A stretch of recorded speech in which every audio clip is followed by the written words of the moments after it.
Welcome to the Dr. Ashley Show. I'm Dr. Ashley, and today we are going to be diving into our nighttime routine. My question for you is, do you feel groggy? Do you feel bloated? Do you find yourself waking up at 3 a.m.? That totally used to be me, and it is me, continues to be me if I'm not careful with my nighttime routine. Now, when I am aware of what I'm doing and I work with intention around how I go to bed and how I wake up energized. I've got a clear head and I'm leaner than ever. And so what I want to share with you guys today is 5 things that I started doing before bed that changed everything. Now, if you haven't listened to one of my videos, I am Dr. Ashley. I'm a PhD nutritionist and a registered dietitian. I'm the owner and founder of PhD Weight Loss, where we have helped over 10,500 people drop massive weight and keep it off for good. Collectively, we have helped folks drop more than 466,000 pounds nationwide, which is just unbelievable. And my goal with this channel is to give you the resources and the information that you need to drop the weight and keep it off for good.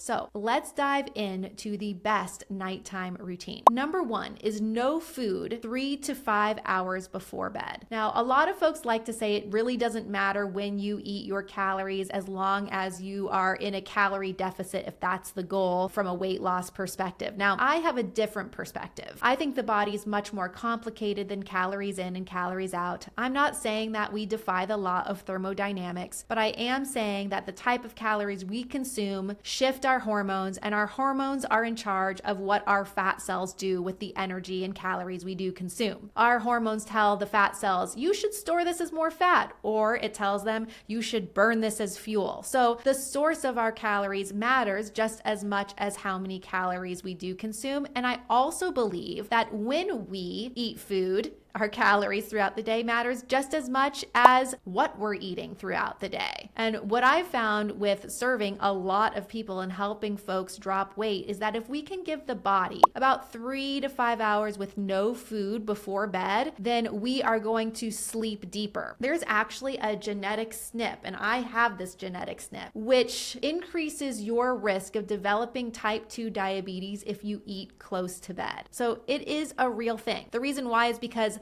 late night food can spike your blood sugar. This blunts melatonin, and melatonin is that hormone that helps us get to sleep, and it can cause us to wake up at 2 a.m. Going to bed on an emptier stomach just allows for that strong melatonin production, helps with fat burn, helps the body detox. It just gives the body a break. Your metabolism works. It increases your body temperature when you're digesting food. So you don't want to need to do that when you're sleeping, so your body can work on fat burning, so it can work on detox, so that you can have this cool, optimal body temperature when you're sleeping. So aim for 3 hours minimum, try to get 5 hours if you can, and it will help you sleep better and wake up more energized. Now, if you feel like having a plan that tells you exactly when, what, and how much to eat and takes out the guesswork around what you should be doing, if you feel like you have to eat before bed, then there's likely something going on with your metabolism,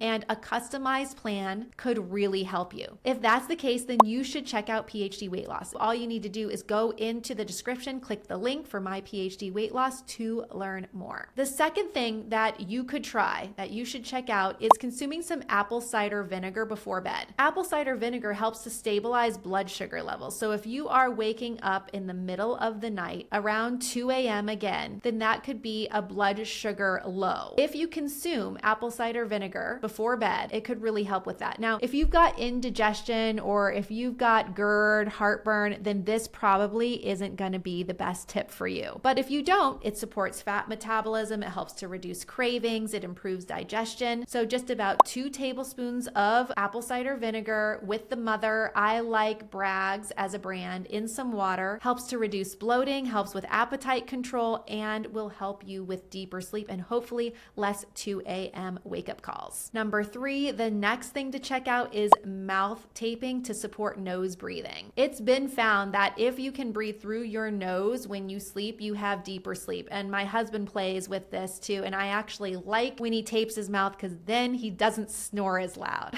So if you're a snorer, that might be something that you want to check out too. If you snore, if you are a mouth breather, this reduces nitric oxide and disrupts sleep. Nose breathing improves the oxygen flow, helps to support metabolism and overall sleep quality. So there's a lot of tape that you can buy on Amazon and just slap over the mouth and give it a try. Number 4 is magnesium before bed, and I do this. I consume a lot of magnesium because I've had my blood levels tested. If you're interested in getting your levels tested, you want to ask your physician or healthcare provider for your red blood cell magnesium total. You don't just want serum magnesium, you want RBC mag, so that they can really see what amount of magnesium is getting into your cells. 80% of people are deficient in magnesium, which affects 400 processes in the body. If you live a busy lifestyle, if you're stressed, then you are going to have a higher burn rate of magnesium and you're going to need to consume more. Magnesium before bed specifically enhances REM sleep. It calms the nervous system. It helps to improve recovery. And I would recommend supplementing with different types because different types of magnesium are absorbed by different parts of the body. So there's magnesium glycinate, magnesium threonate, magnesium malate, magnesium citrate, all different forms to play with. Now, if you trend toward the more constipated side of things, I would suggest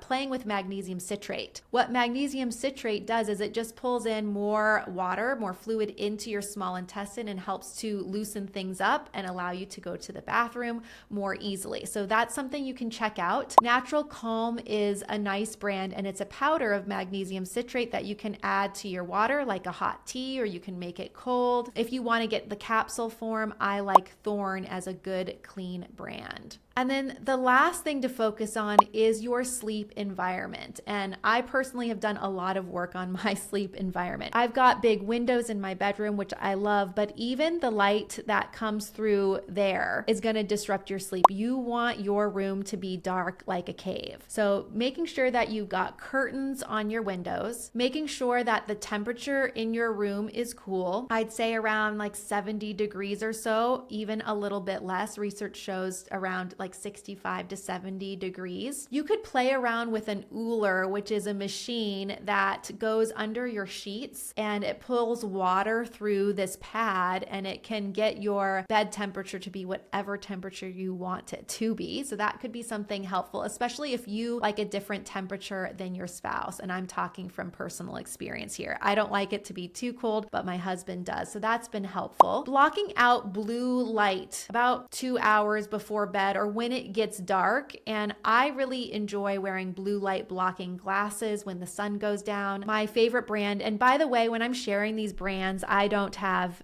any affiliation. They're just the brands that I enjoy that I want to share with you. I like Raw Optics. It's spelled R-A and then Optics is a really great brand for glasses. And then making sure that you don't have any disruptions. So like if you have pets in your room and they get up often and they're talking to you and wanting you to take them out, that's something where you should just let them out of your room because you really do need your nighttime to be time to yourself where you're not being disrupted. You could consider a sleep mask because it helps with deeper sleep. It stimulates the vagus nerve, but really combining a dark room with a cool temperature really enhances parasympathetic activity, which supports good, healthy sleep. I also, especially when I'm traveling, might play around with melatonin. I take a milligram of melatonin, but everybody's different. On most nights I do that. It acts as an antioxidant. It's good for the body. You don't become dependent on it. So if you feel like you're struggling, you're going through some hormonal changes potentially, maybe you're traveling, jet lag, melatonin can be something that is helpful. Please subscribe so that you don't miss a video, and then drop your thoughts below. What of these tips are you going to implement to support your nighttime routine? Or what is the number one thing you've implemented yourself that has positively influenced your personal sleep?